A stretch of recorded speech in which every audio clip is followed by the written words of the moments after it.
السلام عليكم ورحمة الله وبركاته. dadka reer Somaliland iyo shacabka reer Somaliland waa idin salaamaya meel kasta aad joogtaanba. waxaan arkayaa dad buuqayo qaylinayo le madaxweynihii baa sheer galay bay'ad mushtar buu bilaabay wax noocaasa. horta waa laba madaxweynuhu waa shakhsi wax uu leeyahay waa soo saari karaa shirkada waa yeelan karaa u gaara.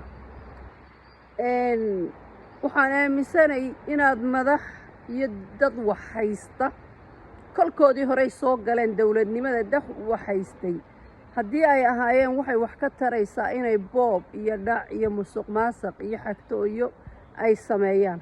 laakiin asliyanba waxaan aaminsanay in madaxweynaha iyo madaxda kaleba waxay haysteen ay la soo galeen maxaan ku leeyahay dawladnimada la soo galeen inay og tahay oo la og yahay. marka madaxda lama diidi karo inay wax yeeshaan iyo inay shirkada yeeshaan iyo inay dhaqaale gaara sameeyaan. muhiimaddu waa inaanay ta dadku leeyahay iyo cashuurta waddanka iyo waxa waddanka uu leeyahay dadku shacabka reer Somaliland leeyahay in aanay ku takrifalin. laakiin maaha inaanay ayagu wax samayn karin. dawladdu inay dhaqaale lahaato waa muhiim. ma aha macnihii dawladda shakhsiyaadka ee private-ka maaha, laakiin dawladdu dhaqaalaha shacabka iyo cashuurta shacabka ay ka qaato waa inay samayn karto, inay shirkada gelin karto, dhaqaale soo saari karto, dhaqaalaha ay suuqa ku cadaadin karto oo iyadu lacag u gaar ay soo saari karto. waa muhiim inay dawladdu dhaqaale lahaato waa muhiim, laakiin waa inay kala socnaadaan waxa private-ka ay dadku leeyihiin ee ragga madaxda ay leeyihiin iyo waxa ay dadku leeyihiin oo macni cashuuraha dadka iyo dhaqaalaha dadka inaan dhaqaale laga soo saarin oo shirkada lagu samaysan taasaa muhiima.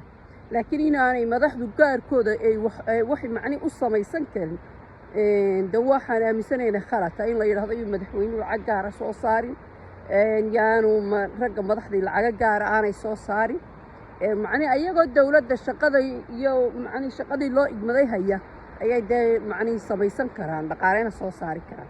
marka ma aha dadku waa inaanay iskaga ka darmin in dhaqaalaha dadka shacabka ay leeyihiin ee cashuurta oo kala ah. dawladaha caalamka oo dhammi waxay qaybo ku leeyihiin shirkaday leeyihiin macni noocay doonaan ha ahaadaane oo dhaqaale ka soo saaraan. dhaqaalahaasina waxa lagu dalka ayaa dib loo geliyaa. taas ayaa muhiima inay dawladdu dhaqaale soo saarto dalkana dib ay u geliso. waxa dawladduna yihiin wax la wada yaqaano oo gooni ah, laakiin qofka madaxda madaxweynaha iyo mid kaleba dadku wax gaara waa soo saaran karaan. runtana waa fiican tahay inay dad maxaan iyagoo aan shilinba haysan dawladda soo galay ama xilalka qabtay oo dabeetana doonaya inay xilalka iyo waxa ka taajiraan. waxa dhaanta inay dad macnihii kolka horeba wax haystay oo aan faramadhnayn la doorto ayaa ka habboon in la doorto kuwa kiishash maran sita oo doonaya inay buuxiyaan kiishashka.